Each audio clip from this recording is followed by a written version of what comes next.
अपने कयादों ने कहा तो भजन करने के लिए ये कैसा भजन किया, सुबह गए शाम को वापस लौट आए। कहा कि देवी क्या बताऊं, वहां गया था एक तोता आया, वो नारायण नारायण नारायण नारायण गा रहा है। अपने मेरे विष्णु का मैं नाम नहीं सुन सकता। कयादो बड़ी प्रसन्न हुई, मेरे पति के मुख से गोविंद का नाम निकल रहा है। उस रात रंजा ने कितनी बार पूछा, कहा स्वामी वहां क्या देखा था, फिर वही चलता। देवी वहां गया था, एक तोता आया, वो नारायण नारायण नारायण नारायण गा रहा था। उस रात रंजा ने कितनी बार उनके मुख से ये नाम निकला। उसी रात में कयादो ने गर्भ धारण किया और इस नाम का प्रभाव उस गर्भस्थ शिशु पर पड़ा। अगले दिन प्रातः काल हुए, हिरण्यकश्यप तो चल पड़े, विंध्याचल पर्वत पर तो तप गया। इधर कयादो के गर्भ में हिरण्यकश्यप का बीज है। इंद्र को पता लगा, मन में भाव आया, एक आतंकवादी जिसका पिता है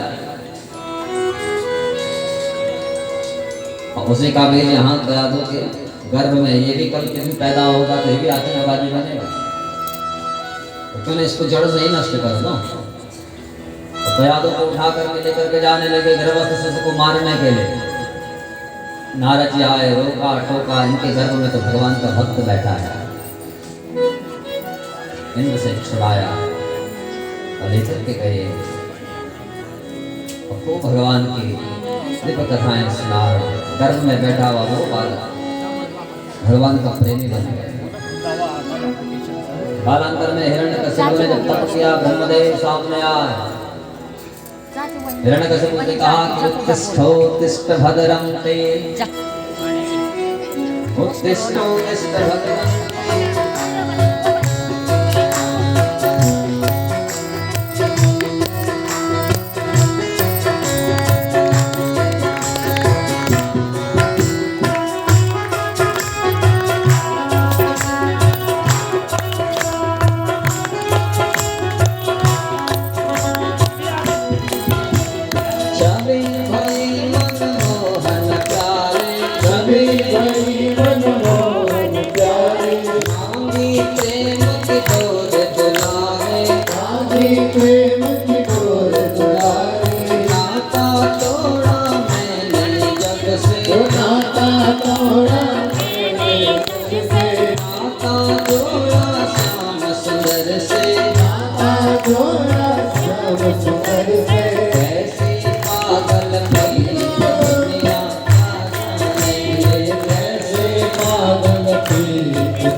चाहते हो कि मेरे अंत में आप खेलें।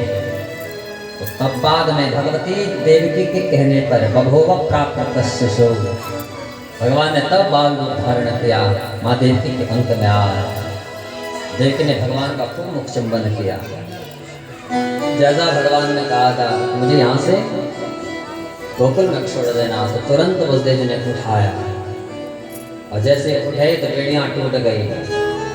द्वार पर आए तो द्वार खुल गए, बाहर आए तो द्वारपाल सो गए, चलने लगे रात्रि के अंधियारे। उस समय ऊपर के मेघों ने देखा हमारा प्रभु आया है, तो उस समय भगवान का स्वागत किया मंद मंद जल की बूंदों से। बबर सपर जन्य उपान सुगर्जित शेषोन्वगान मार निवारयन् फणे। मंद मंद जल की बूंदें जब गिरने लगी, भगवान शेष ने देखा प्रभु तो भीग जाएंगे। भगवान शेष महाक्षत्र बन करके आ गए। फिर आगे बढ़े वसुदेव देव। माँ जमुना ने देखा, कालिंदी ने देखा कि मेरा प्रियतम आ रहा है, मेरा माधव आ रहा है। तो भगवान से मिलने की उत्कंठा जगी भगवती कालिंदी में, तो बड़ी वेग से आया। और भगवान के जो पिता वसुदेव जी हैं उनकी दाढ़ी तक पहुंच गए। भगवान ने छोटे छोटे पांवों से प्रहार किया, कहा कि कालिंदी क्या कर रही है, जिनके तो दाढ़ी तक आए हैं वो तुम्हारे ससुर लगते हैं। तो बड़े लज्जित हुए, तब फिर रास्ता दिया। सुखदेव जी कहते हैं कि परीक्षित रात्रि में गए, गोकुल में वहाँ जिस कक्ष में जसोदा सोई थी वहाँ सब सो रखे हैं। योग माया ने सबको सुला रखा है, किसी को पता ही नहीं है कि जसोदा ने बेटी को जन्म दिया है। चुपके से गए, भगवान को वहाँ सुलाया, योग माया को उठाया, लेकर के आए मथुरा में। कारागार के अंदर गए, बेड़ियाँ लग गई, दरवाजे बंद हो गए और द्वारपाल उठ गए। उस कन्या ने किलकारियाँ मारी। द्वारपाल ने जब सुना दौड़े दौड़े कंस के पास में आए कि देवकी ने अष्टम गर्भ को जन्म दे दिया। कंस आया तो देखा यहाँ तो कन्या है।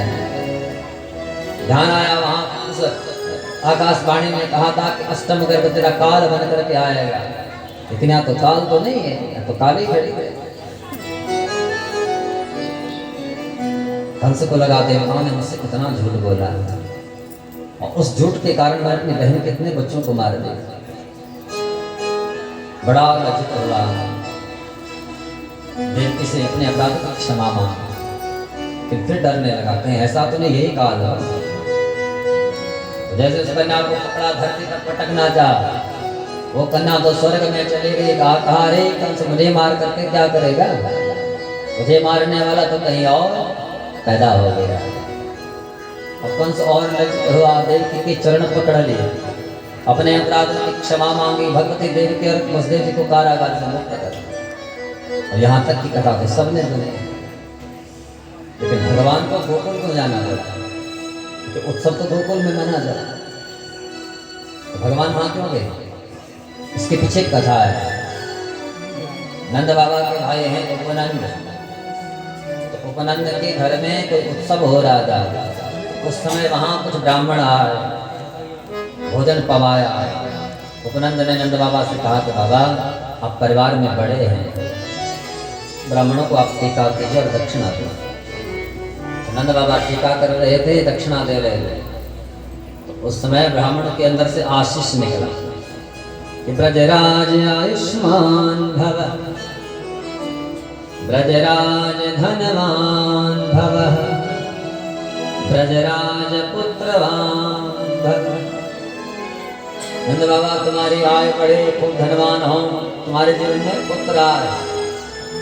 नंद बाबा ने कहा कि ब्राह्मण देवताओं 80-85 वर्ष की अवस्था है मेरी, इस अवस्था में कहाँ पुत्र की कामना। ब्राह्मणों ने कहा कि बाबा आप तो मुख से निकल गए। ब्रह्म वाक्यम जनार्दन, वाणी तो ये समझ लो कि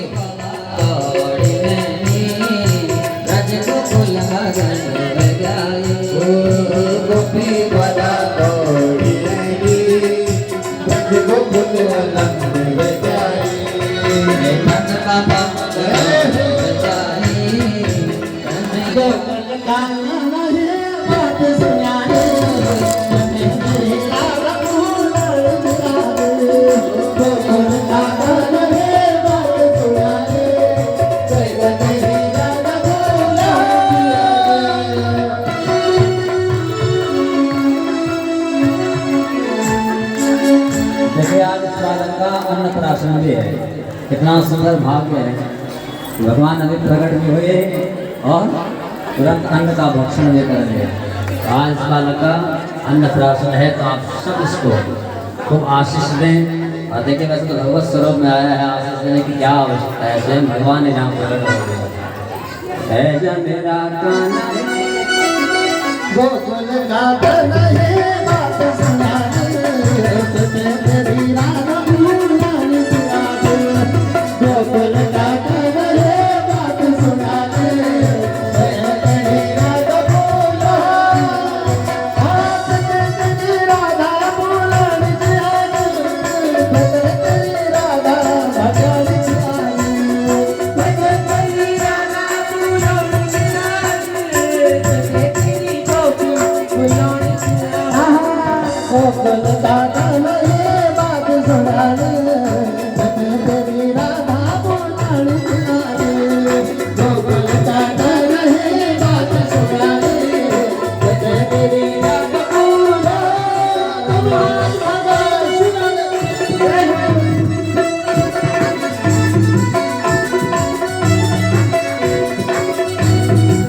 प्यारा है बात सुना